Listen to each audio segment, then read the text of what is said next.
Hello to my lovely student, कैसे आप लोग। बहुत बढ़िया तैयारी, मतलब पढ़ाई एग्जाम्स की बहुत अच्छी चल रही होगी। आज मैं जो आपके लिए कंसेप्ट लेके आई हूँ ना, कई बच्चों को फॉर्मूला लर्न करने में, क्वेश्चंस करने में बहुत ज्यादा दिक्कत होती है। ठीक है, तो आज का टॉपिक जो है वो है surface area and volume. And this is not for a specific class कि भाई हाँ 8th क्लास के लिए है, 7th के लिए है या 9th के लिए, 10th के लिए। यहाँ पर मैं आपको सरफेस एरिया का पूरा कंसेप्ट, पूरे फॉर्मूले आप लोगों को इस वीडियो में बताने वाली हूँ। And this is very useful for video for you all. आपको 2D शेप्स में, 3D शेप्स में सारे कंसेप्ट को मैं क्लियर करने वाली हूँ। और मैं गारंटी देती हूँ इसके बाद आप लोगों का पूरा सरफेस एरिया का जो कंसेप्ट है वो आप लोगों को क्लियर हो जाएगा बहुत अच्छे तरीके से। और हाँ, वीडियो को जरूर पसंद करना, लाइक करना, शेयर करना और चैनल को सब्सक्राइब करना नहीं भूलना है ना। दोस्तों को भी यार क्या जाता है सब्सक्राइब करने में, हम आलतू फालतू के चैनल्स भी तो सब्सक्राइब कर देते हैं। तो प्लीज एक बार मुझे सपोर्ट करके देखो, मेरी हेल्प करके देखो कि मेरे चैनल को सब्सक्राइब करो, मेरी वीडियोस को लाइक करो एंड कमेंट करके बताओ कि आपको कंसेप्ट जो है वो समझ में आया है या नहीं आया है। ठीक है, तो आज का जो हमारा टॉपिक है वो है सरफेस एरिया एंड वॉल्यूम। मतलब हम लोग क्या करने वाले हैं, हमारे पास एक ये जैसे देखो, फॉर एग्जाम्पल आप लोगों के पास सामने आपको एक बोर्ड दिखाई दे रहा है ना, ये बोर्ड दिखाई दे रहा है। इस बोर्ड की शेप क्या है, इस बोर्ड की शेप क्या है? तो देखो बच्चा, बोर्ड की शेप जब आप लोगों को बेसिक सिखाया जाता है, जब आप लोगों को पैरामीटर सिखाया जाता है, जब आप लोगों को एरिया सिखाया जाता है, तो सबसे पहले हम 2D शेप की स्टार्टिंग करते हैं। आप सपोज करो ये एक पैरेललोग्राम है। क्या है? एक पैरेललोग्राम। पैरेललोग्राम क्या होता है? देखो, एक पहला आता है आपको क्वाड्रिलेटरल। क्या आता है भाई? क्वाड्रिलेटरल। क्वाड्रिलेटरल क्या होता है? ऐसा क्लोज फिगर, चार साइड से, क्वाड माने चार, चार साइड से बना हुआ एक फिगर। ठीक है, चार साइड से आपने एक फिगर बना दिया। अब इसकी फिगर में सबसे पहले जो फैमिली आती है वो आती है आपकी पैरेललोग्राम। कौन सी फैमिली आती है? पैरेललोग्राम। ठीक है, पैरेललोग्राम। ठीक है, आगे बात समझ में। पैरेललोग्राम में क्या होता है? पैरेललोग्राम में अपोजिट साइड इक्वल होती है, अपोजिट एंगल भी इक्वल होते हैं। ठीक है, opposite sides are equal. Opposite क्या है? पहला, अपोजिट साइड आर इक्वल। ठीक है, और opposite angles are equal. Angles कैसे होते हैं? इक्वल होते हैं। अगर मैं इसके पैरीमीटर की, व्हाट इज पैरीमीटर? पैरीमीटर क्या होता है? पैरीमीटर होता है जो ये आपका बॉर्डर होता है। जैसे आप देखो इस बोर्ड के ऊपर, इस ये जो आपके पास बोर्ड है, इस बोर्ड के ऊपर जो ये वाली लाइनिंग हुई है, बॉर्डर हुआ है, ये क्या कहलाया जाएगा? पैरीमीटर। तो बेसिकली पैरीमीटर क्या होता है? बेसिकली पैरीमीटर होता है सम ऑफ ऑल साइड्स। आपके पास जितनी भी साइड्स है उनका सम क्या होता है? पैरीमीटर होता है ना, उनका सम क्या कहलाया जाता है? पैरीमीटर। तो पैरेललोग्राम समझ में आया? पैरेललोग्राम होता है जिसकी अपोजिट साइड पैरेलल होती है, इक्वल होती है, और अपोजिट एंगल कैसे होते हैं? इक्वल होते हैं। ठीक है, और पैरीमीटर क्या होता है? सम ऑफ ऑल साइड।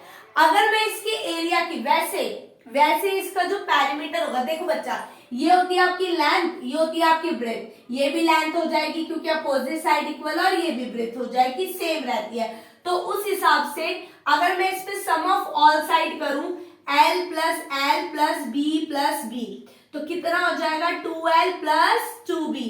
तो कितना हो गया? Twice L plus B। Common ले लिया मैंने 2L प्लस B। ठीक है, अगर मैं एरिया ऑफ पैरेललोग्राम की बात करूं, एरिया ऑफ पैरेललोग्राम, ठीक है, पैरेललोग्राम के मैं एरिया की बात करूं तो पैरेललोग्राम का एरिया होता है आपका बेस इंटू हाइट। क्या होता है? Base into height. मैं आपको यहाँ पर एक क्वेश्चन के साथ, एग्जाम्पल के साथ एक्सप्लेन भी करूंगी चीजों को, जो पूरा क्रिस्टल क्लियर आपको फॉर्मूला हो जाएगा। यहां से कोई भी हाइट आप ड्रॉ कर दीजिए तो इसका फॉर्मूला क्या हो जाएगा? Base into height. आई होप आप लोगों को पैरेललोग्राम समझ में आया होगा, है ना। अब क्वेश्चन करते हैं।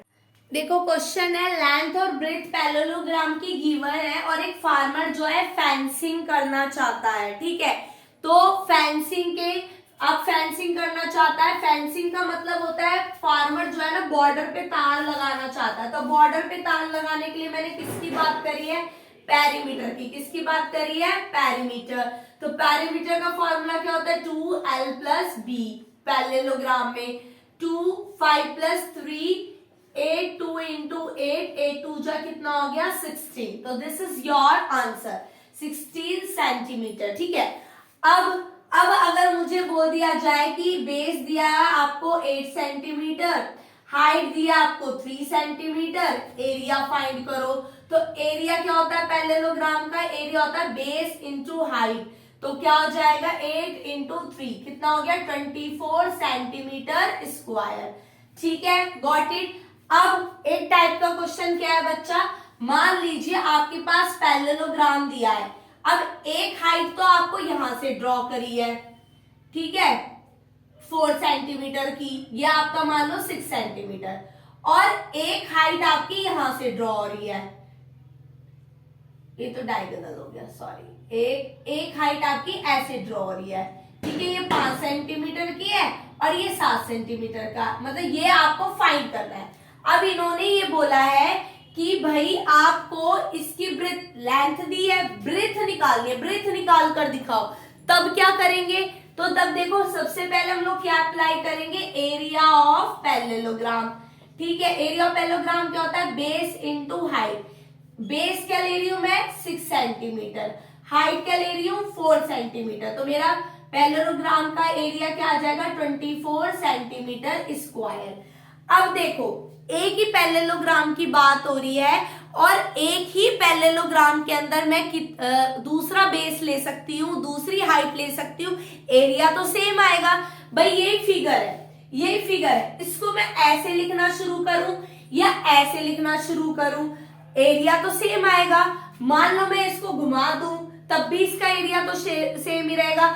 उसी तरीके से अगर पैरेललोग्राम में आपके पास बेस अलग है और हाइट अलग है तो एरिया तो सेम रहेगा। तो अब की बार मेरे को बेस नया लेना है B1, ठीक है, बी कैपिटल बी ले लेता है, हाइट नहीं ले लेता है। इसका एरिया किसके बराबर है 24 के बराबर। बी आपको निकालनी है, हाइट कितनी है 5, 24, b equal to 24 divide by 5, मतलब आंसर आ गया आपका 4.8 सेंटीमीटर। ठीक है, गॉट इट। तो मैंने आपको इस तरीके के हर एक टाइप का जो कंसेप्ट है क्लियर कर दिया है। आई होप आप बच्चा को बहुत अच्छे तरीके से समझ आ गया होगा। ठीक है, तो अब हम लोग बढ़ते हैं अपने अगले कंसेप्ट पे। तो अब मैं बात किसके लिए करती हूँ, रेक्टेंगल के लिए। रेक्टेंगल क्या होता है, ये सारा जो परिवार है ना, ये जो सारा परिवार है, इनके जो दादाजी हैं वो पैरेललोग्राम है, उनके बेटे रेक्टेंगल, दूसरा बेटा स्क्वायर, तीसरा बेटा ट्रैपीजियम, रोम्बस, तो सब इनका क्या है, एक परिवार है। ठीक है, तो बात करते हैं रेक्टेंगल की। बिल्कुल पैरेललोग्राम की तरह ही होता है, आज्ञाकारी पुत्र जस्ट लाइक अपना पिता। ठीक है, अपने पिता की तरह आज्ञाकारी पुरुष, मतलब पुरुष के सॉरी बेटा होता है रेक्टेंगल। बस रेक्टेंगल, अब देखो जनरेशन बदल रही है तो कुछ तो बदलाव होगा ना। तो रेक्टेंगल बिल्कुल पैरेललोग्राम की तरह ही है, बट उसमें क्या फर्क आता है, उसका जो एंगल होता है वो कितने डिग्री का होता है 90 डिग्री का। तो rectangle is like a parallelogram, rectangle is like a parallelogram, but थोड़ा सा अंतर है 90 डिग्री का, बट एंगल इज 90 डिग्री। सारे के सारे एंगल कैसे होते हैं 90 डिग्री के। तो एरिया ऑफ रेक्टेंगल क्या होता है, एरिया ऑफ रेक्टेंगल होता है आपका लेंथ इनटू ब्रेथ। क्या होता है, लेंथ इनटू ब्रेथ। ठीक है, पेरीमीटर अब देखो बिल्कुल पैरेललोग्राम की तरह होता है, अपोजिट साइड्स आर इक्वल, तो अपोजिट साइड इक्वल होती है तो रेक्टेंगल का पेरीमीटर भी क्या हो जाता है 2l प्लस बी। क्या हो जाता है 2l प्लस बी। ठीक है, उसके बाद अगर मैं बात करूं स्क्वायर की आप लोगों को, तो स्क्वायर क्या होता है, स्क्वायर वो फिगर होती है जिसकी चारों साइड क्या होती है equal, all sides are equal. सारी की साइड कैसी होती है इक्वल होती है। ठीक है, एरिया क्या हो जाता है, एरिया हो जाता है, देखो एरिया आप याद रखो बस लेंथ इंटू ब्रेथ। आपने क्या पढ़ा भाई, मेरे बस की नहीं है इतना सारा फॉर्मूले याद करने, दिमाग दिमाग की ऐसी तैसी हो जाती है, तो मत करो मत करो। किसने कहा आपसे सारे फॉर्मूले याद करो? आप लोगों के पास क्या आया? Area of rectangle. Area of rectangle आपने याद कर लिया। क्या याद करा? Length into breadth. क्या याद करा? Length into breadth. ठीक है ठीक है, तो मैं एरिया ऑफ स्क्वायर भी लिख देती हूँ, लेंथ इंटू ब्रेथ। पर क्या हुआ? लेंथ और ब्रेथ, लेंथ लेंथ लेंथ ही, यहाँ तो ब्रेथ है ही नहीं। लेंथ लेंथ ही है, यहाँ तो ब्रेथ है ही नहीं, मतलब या तो ब्रेथ ब्रेथ है या लेंथ है ही नहीं। दैट मीन्स मेरे कहने का मतलब है चारों साइड इक्वल है, तो लेंथ और ब्रेथ लेने का तो फायदा ही नहीं है। तो इसलिए हमने उस फॉर्मूले को क्या कर दिया? Side square. क्या कर दिया? साइड का स्क्वायर। या आप ऐसे भी लिख सकते हो ए स्क्वायर। Got it? समझ आया? अरे आया होगा यार, बहुत अच्छे समझ में आ गया होगा। और क्या मेरी जान लोगे क्या? समझ आ गया होगा। पेरीमीटर देखो, पेरीमीटर मैंने क्या बोला था बच्चा? सम ऑफ ऑल साइड। ठीक है, मान लो इसकी सारी साइड क्या है? एल एल एल एल है, तो L plus L plus L plus L. अब मैं यार इतना लंबा चौड़ा थोड़ी L plus L plus L plus लिखती रहूंगी, तो मैंने इसको क्या लिख दिया? 4l, या फिर मैं क्या कह सकती हूँ? 4 इंटू साइड। समझ आ गया? बहुत अच्छे तरीके से। अरे आया होगा, मुझे पक्का पता आ गया होगा। मैं क्यों पूछूं आप लोगों को समझ आया नहीं आया होगा? बहुत बढ़िया तरीके से समझ आया होगा, विश्वास है अपने ऊपर, है ना? नहीं, बहुत अच्छे समझ आया होगा। तो आई होप आप लोगों को ये पूरा फॉर्मूला, ये पूरा कंसेप्ट क्लियर हुआ होगा अब तक कि रेक्टेंगल का फॉर्मूला क्या होता है? लेंथ इंटू ब्रेथ, या आधी लेंथ इंटू ब्रेथ करना है। ठीक है, पेरीमीटर आपने कर लिया, स्क्वायर आपने कर लिया। अच्छा, ये मैं क्यों समझा रही हूँ, स्पेसिफिक टॉपिक क्यों लिया मैंने? मैं चाहती हूँ कि पूरा सरफेस एरिया में आप लोगों का कंसेप्ट जो है वो क्रिस्टल क्लियर हो जाए, आप लोगों को चिंता करने की जरूरत ही ना पड़े, है ना? कि जब भी आपके पास सरफेस एरिया के क्वेश्चन आए तो you don't be confuse. Confuse नहीं होना बिल्कुल भी, कुछ नहीं है, हवा नहीं है, उड़ा दोगे तुम ऐसे इसके परखच्चे सरफेस एरिया के। जब आप इस कंसेप्ट को समझोगे ना तो सरफेस एरिया के खरपच्चे उड़ जाएंगे। ठीक है, बच्चों को प्रॉब्लम होती है क्या बोलते हैं, फेंसिंग को समझने में और एरिया को समझने में। बेटा जब भी फेंसिंग की बात करी जाती है, या मैं फिर बॉर्डर पे टेप लगा रही हूं, या मैं किसी बॉक्स को साइड से सजा रही हूं, या चार्ट पेपर को साइड से सजा रही हूं, तो उसको मैं बोलूंगी पेरीमीटर। ठीक है, जब मैं पूरे ही सरफेस पे कलर कर रही हूं, या मैं पूरे सरफेस पे घास उगा रही हूं, that is my area, that is figure का एरिया। ठीक है, समझ आया? आगे बढ़ते हैं। अब ये है आप लोगों का रोम्बस। क्या है? रोम्बस। रोम्बस क्या होता है? स्क्वायर की तरह ही होता है, स्क्वायर का बच्चा मान लो उसको। ठीक है, अब उसके जैसा बच्चा है तो कुछ कुछ जेनेटिक्स तो भाई जीन्स तो जाते हैं, ट्रांसफर होते हैं, तो सही है, बिल्कुल ट्रांसफर भी हुए हैं। फर्क क्या हो जाता है? अब देखो, बिल्कुल एग्जैक्ट बच्चा अपने कार्बन कॉपी थोड़ी होता अपने पेरेंट्स की, उसी तरीके से रोम्बस भी अपने स्क्वायर की कार्बन कॉपी नहीं होता।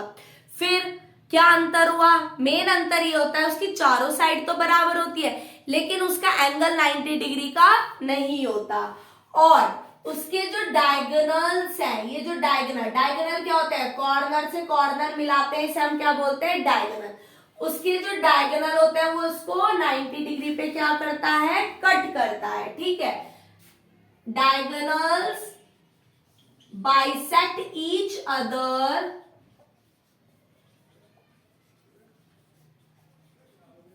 Eight 90 degree. ठीक है, समझ आ गया इतना? Bisect each other. अब एरिया क्या होता है भाई? Area of rhombus. अगर मैं एरिया ऑफ रोम्बस की बात करूं तो एरिया ऑफ रोम्बस होता है मेरा हाफ d1 इंटू d2। ठीक है, ये मेरा एरिया ऑफ रोम्बस हो जाता है half d1 into d2। Perimeter की अगर मैं बात करूं तो पेरीमीटर फिर से क्या हो जाता है? सम ऑफ ऑल साइड। और रोम्बस की सारी साइड कैसी होती है? बराबर। अगर बराबर साइड किसकी थी? स्क्वायर की भी। अब वहां पे भी पेरीमीटर पड़ के आए 4 इंटू साइड, तो यहां पे भी पेरीमीटर क्या हो जाएगा? 4 इंटू साइड। ठीक है, समझ आ गया? अब आपको इसमें क्वेश्चन देखने को मिलता है बोल दिया जाता है if diagonals of rhombus are, question क्या है, if diagonals of rhombus are 16 centimetre and 12 centimetre respectively, ठीक है, फाइंड द पेरीमीटर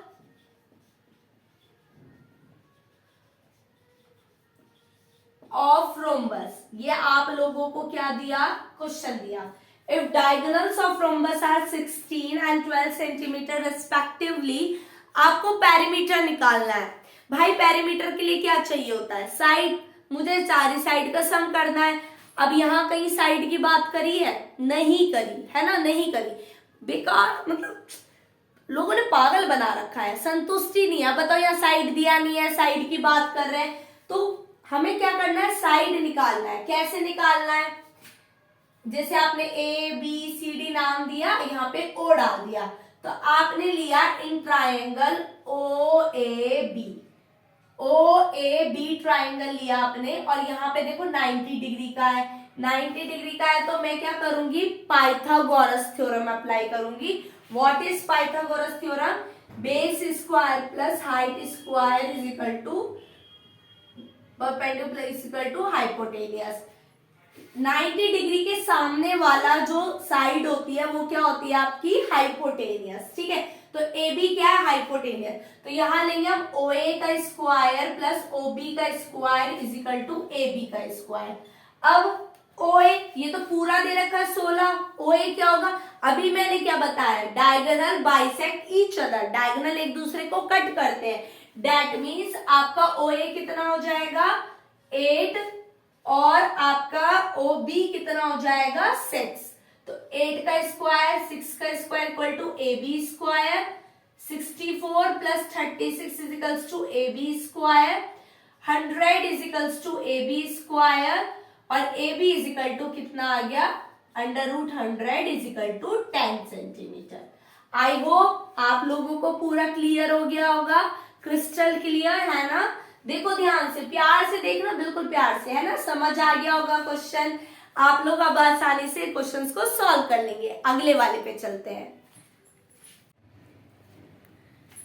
तो ये अब हम लोग बात करेंगे किसकी, ट्रैपीजियम की, ठीक है, ट्रैपीजियम की बात कर रहे हैं हम लोग। ट्रैपीजियम एक इस तरह का फिगर होता है जिसमें ट्रैपीजियम, व्हाट इज ट्रैपीजियम, अगर आप लोगों से कोई पूछता है कि भाई ट्रैपीजियम बता दो, ट्रैपीजियम क्या होता है, तो अपोजिट साइड्स आर पैरेलल, बस एक pair, one pair of opposite sides are parallel, ठीक है, कैसी होती है, पैरेलल। अच्छा सबको पता है what is parallel line, parallel line क्या होती है, बच्चा पार्टी पता है पैरेलल लाइन क्या होती है, पैरेलल लाइंस वो लाइंस होती हैं जो कभी भी आपस में नहीं मिलेंगी, just like your railway track, आपका जो रेलवे ट्रैक होता है वो कैसा होता है, पैरेलल, मतलब वो लाइनें कभी भी आपस में नहीं मिलेंगी। तो ये आपका क्या है, यहाँ पर अपोजिट साइड पैरेलल, मतलब A B is parallel to D C, ठीक है, बस यही ट्रैपीजियम में होता है। अब एरिया ऑफ ट्रैपीजियम, अगर मैं पेरीमीटर की बात करूं तो पेरीमीटर तो वही हो जाएगा सम ऑफ ऑल साइड, ठीक है, तो एरिया ऑफ ट्रैपीजियम क्या हो जाएगा, half sum of parallel side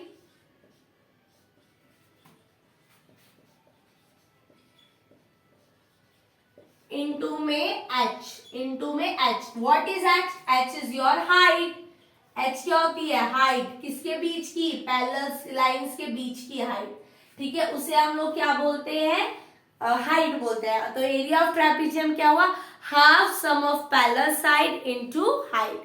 I hope आप लोगों को 2D फिगर बहुत अच्छे से एक्सप्लेन हो गया होगा, सारे फॉर्मूले अच्छे से समझ में आ गए होंगे।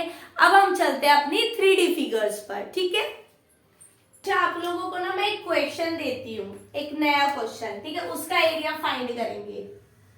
मान लीजिए आपके पास ये कोई फिगर है, ठीक है, ये इसका डायगोनल है, एक हाइट इसकी यहां से जा रही है और एक हाइट इस पे यहां से आ रही है, ठीक है। अब इसका एरिया निकाल के दिखाओ, मुझे इसका एरिया निकाल के दिखाओ। ये डायगोनल मैं नाम दे देती हूँ A B C D E और F। ठीक है, तो डी एफ की वैल्यू आप लोगों को दी है 4, बी ई की वैल्यू आपको दी है 6, ए सी की वैल्यू दी है आपको 8। अब इसका एरिया निकाल के दिखाओ, कैसे निकालोगे? आता है ना, ये 8th क्लास में क्वेश्चन है ना, आता है ना, और आप लोग कंफ्यूज हो जाते हो। तो बच्चा देखो, इसको करने के लिए ना आपके पास तरीका है। मैं आप लोगों को फिर इसकी शॉर्ट ट्रिक भी बताऊंगी, और शॉर्ट ट्रिक उस अच्छा एक बात सोचिए, कभी शॉर्ट ट्रिक कहां से निकल कर आती है? बड़े वाले तरीके में से ही निकल कर आती है शॉर्ट ट्रिक। ठीक है, अब कैसे देखो, अगर मैं शॉर्ट ट्रिक से बताऊं तो इसका जो एरिया होगा, वो होगा half H1 plus H2 into में डायगोनल। ये इसकी शॉर्ट ट्रिक हो गई। अब लॉन्ग ट्रिक कैसे होती है, कैसे आया ये फॉर्मूला? फॉर्मूले एवं ही नहीं आ जाते, मुंह उठाकर लाने पड़ते हैं। कैसे आया? मैं इस फिगर को 2 ट्राइंगल्स में डिवाइड करती हूँ। एक क्या, इन ट्राइंगल ADC। ठीक है, अच्छा एरिया ऑफ ट्राइंगल क्या होता है? आप लोगों को पता है एरिया ऑफ ट्राइंगल क्या होता है? Half base into height. ठीक है, half base into height, height is H1। अब उसी तरीके से इन ट्राइंगल मैंने कौन सा लिया? ABC। तो एरिया क्या हो गया इस वाले का? हाफ बेस इंटू H2, क्योंकि दोनों हाइट इज अलग।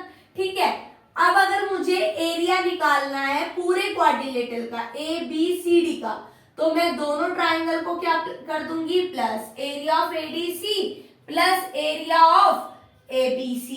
ठीक है, अब इसका फॉर्मूला क्या था? Half base into H1। इसका फॉर्मूला क्या था? Half into B into H2।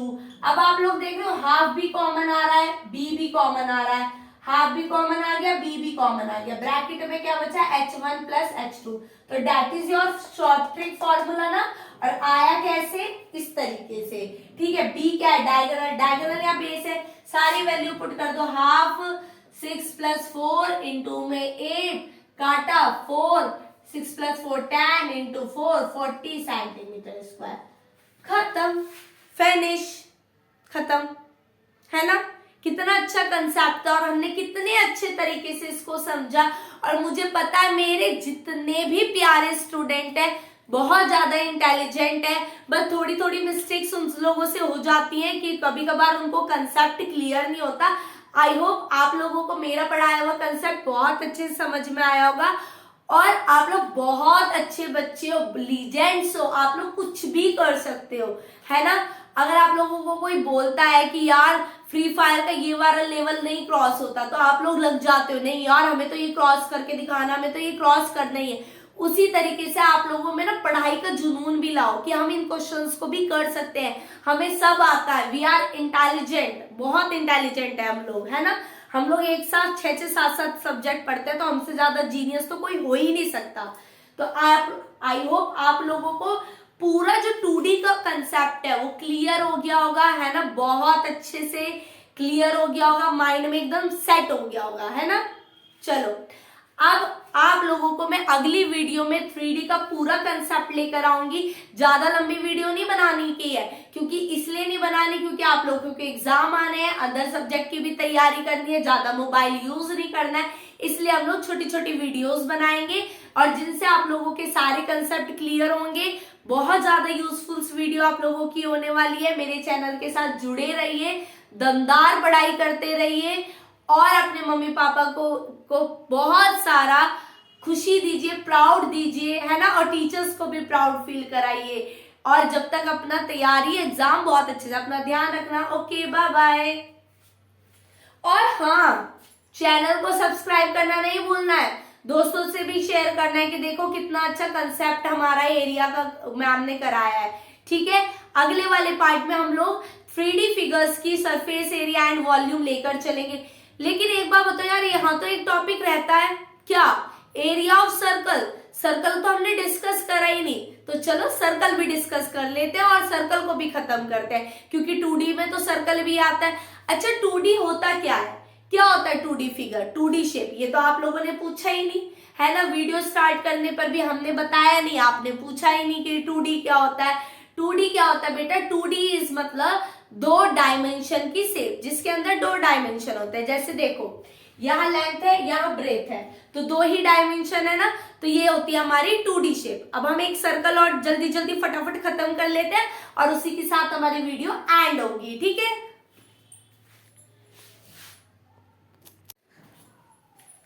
चलो अब हम बात करते हैं, हम लोग डिस्कस करते हैं अपने सर्कल को। ये है हमारा सर्कल जो कि नहीं बनता मैडम से अच्छा, ठीक है। ये होता है इसका centre, that is centre O। जब हम यहां से एक वो ड्रॉ करते हैं, मतलब सेंटर से सर्कल के पॉइंट को टच करते हैं, सरफेस को टच करते हैं, तो उसे हम बोलते हैं रेडियस। क्या बोलते हैं? रेडियस। जब हम लोग एक पॉइंट ये है, एक पॉइंट ये है, और ये पॉइंट सेंटर से होता हुआ जाता है, तो उसे हम बोलते हैं डायमीटर। क्या बोलते हैं? डायमीटर। तो इस फिगर का डायमीटर क्या है? AB। रेडियस क्या है? OC। ठीक है। अब आप लोग देख रहे हो, बस फर्क कितना है, डायमीटर का ये पॉइंट यहां बढ़ गया, ये पॉइंट यहां बढ़ गया, मतलब है तो रेडियस का डबल। तो डायमीटर और रेडियस में रिलेशन होता है, diameter is equal to 2r, diameter is equal to 2r, r is equals to diameter upon में 2। ठीक है, ये भी कह सकते हैं हम लोग। अब क्या करा, मैंने एक लंबी रस्सी ली, उसको मैंने ऐसे कन्वर्ट करा सर्कल में, तो जो लंबी रस्सी की लेंथ है वो क्या बन गई? उसका पेरीमीटर। अब यहाँ पे पेरीमीटर टर्म ना यूज होकर यहाँ पे क्या टर्म यूज होती है? सरकमफेरेंस। क्या यूज होती है? सरकमफेरेंस। सरकमफेरेंस का फॉर्मूला क्या होता है? 2πr। क्या फॉर्मूला होता है सरकमफेरेंस का? 2πr। ठीक है। और एरिया ऑफ सर्कल क्या हो जाता है? एरिया ऑफ सर्कल होता है हमारा πr²। ठीक है, एरिया ऑफ सर्कल क्या होता है? πr²। अब सेमी सर्कल क्या होता है? भाई ये आपका सर्कल है और इस तरीके से इसको हमने ज्वाइन कर दिया, तो आधा सर्कल क्या बन जाता है? Semi circle. जैसे हमारा प्रोटेक्टर आता है हमारा D, जिससे हम एंगल बनाते हैं, वो क्या है? Semi circle. एग्जाम्पल, तो इसका सरकमफेरेंस क्या हो जाता है? अगर मैं सरकमफेरेंस की बात करूं, किसकी? सेमी सर्कल की, तो इसका हो जाता है πr। ठीक है। अगर मैं टोटल बात करूं, टोटल डिस्टेंस की बात करूं या टोटल लेंथ की बात करूं, तो बेटा इस πr में आपका क्या जुड़ जाता है? D भी जुड़ जाता है, जिसका इसका फॉर्मूला होता है πr + 2r, मतलब r पाई + 2, ये भी कह सकते हैं हम। ठीक है, 2r इज योर डायमीटर। अब एरिया क्या होगा भाई? सर्कल का आधा है, सर्कल का आधा है सेमी सर्कल, तो एरिया भी क्या हो जाएगा? πr²/2। ठीक है, सर्कल भी खत्म हो गया। आई होप आप लोगों को सारे कंसेप्ट बहुत अच्छे से क्लियर हो गए होंगे। आई नो मैम ने टॉपिक का नाम रखा था सरफेस एरिया एंड वॉल्यूम, लेकिन यहाँ पे हम लोगों ने सरफेस एरिया आज किसकी बात करी? 2D शेप की, और कल हम लोग 3D शेप की वॉल्यूम भी लेंगे और एरिया भी लेंगे। तब तक आप इस वीडियो को बहुत अच्छे से वॉच करिए, जिसके लिए यूजफुल है उसको सेंड करिए। मुझे पता है, गारंटेड, इस वीडियो को देखने के बाद आपके सारे कंसेप्ट जो है वो क्लियर हो जाएंगे। ठीक है, बाय।